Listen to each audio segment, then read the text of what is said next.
네, 안녕하세요. 여러분들 반갑습니다. 금융과 에너지 업종을 누구보다 쉽게 알려주는 대기업 멘토 권혁철입니다. 오늘 비츠로테크라는 기업 리뷰해보도록 하겠는데요.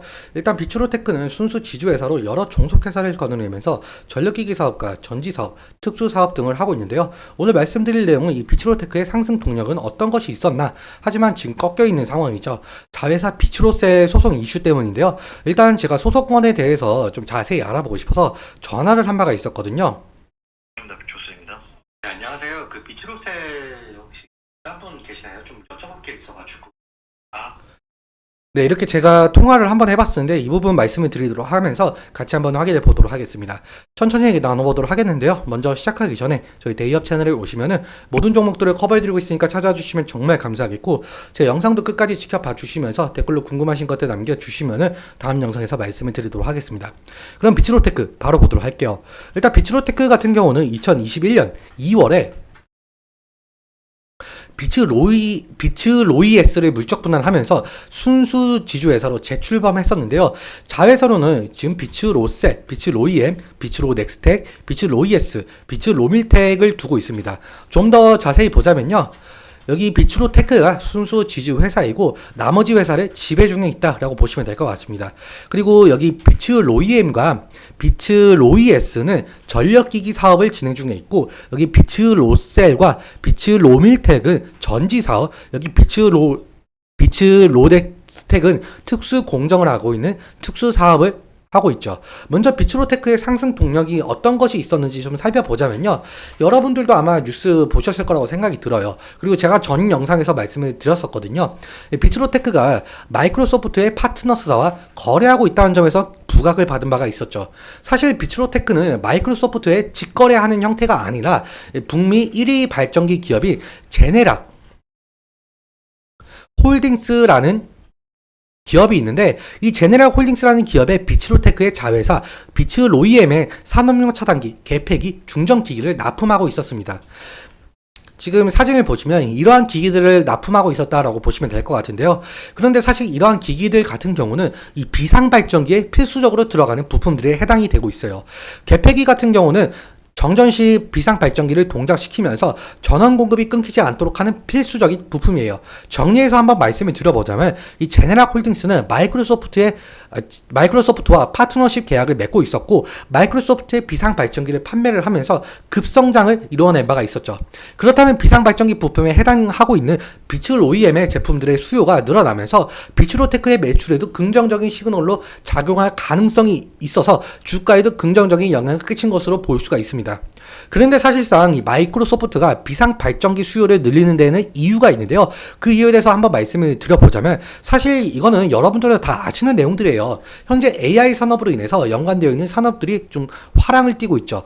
그 중에서 당연하게도 눈에 띄는 건 이 전력 사업이 아닐까 생각을 하고 있습니다. 일론 머스크조차도 AI가 발전을 하려면 결국 전력망 확충이 필수적이다라고 말을 하고 있는데요. 왜 그러냐라고 해본다면 AI 서비스는 결국 데이터 저장이 필수적이에요. 그렇다면 데이터를 저장할 수 있는 데이터 센터는 끊임없이 가동을 해야 할 것이고, 가동을 하면 할수록 전력 소비는 지속적으로 늘어날 수밖에 없다라는 겁니다. 실제로 이 챗 GPT와 같은 생성형 AI 서비스 이용에는 구글 검색보다 3회에서 30배나 더 많은 전력이 필요하거든요. 그리고 지금 AI용 데이터 센터가 상당히 부족한 점이 있거든요. 그래서 IT 기업들은 이 데이터 센터를 지속적으로 좀 늘리려고 하는 경향이 있습니다.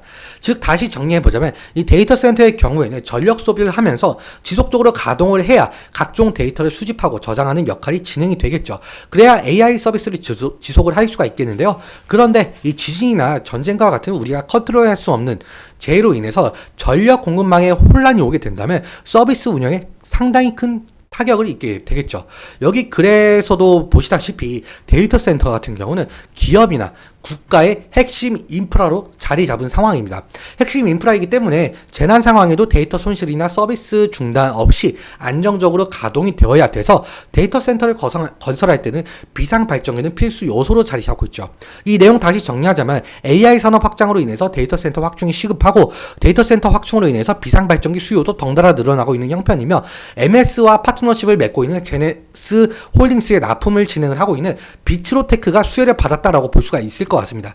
그런데 지금 비츠로테크가 지금 현재 상승 동력이 꺾여 있는 상황이죠. 바로 이 이슈인데요.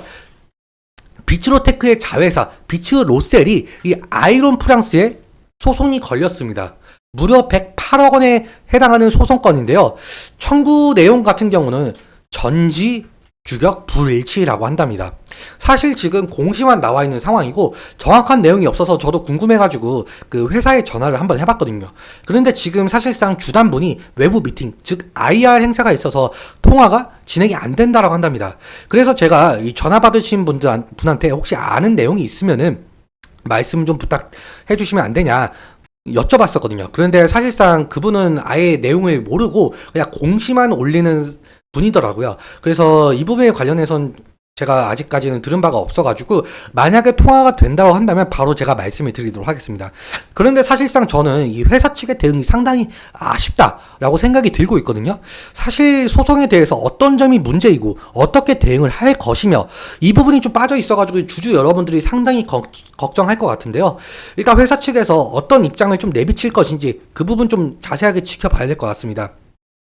그러면 차트 보면서 어떻게 우리가 대응을 해야 될 것인지 그 부분 말씀을 드리도록 할게요. 비츠로테크 같은 경우는 아무래도 이 지주회사이다 보니까 자회사들의 이슈나 실적을 바탕으로 주가에 반영이 되고 있는데요. 지금 작년 8월쯤에 보시면은 작년 8월과 이 9월쯤 보시면 상당한 상승을 좀 이끌어낸 바가 있었죠. 이때는 특수 사업을 하고 있는 비츠로 넥스텍이 초전도체 사업과 엮이면서 초전도체 테마에 엮인 부분이 있었습니다. 그런데 초전도체 진위 여부 논란 때문에 하락한 부분을 보실 수가 있겠고, 올해 2월 상승은 한국형 중위용 가속기 이 라온, 즉 특수사업에 엮인 비츠로 넥스텍 이슈로 상승을 한 바가 있었죠.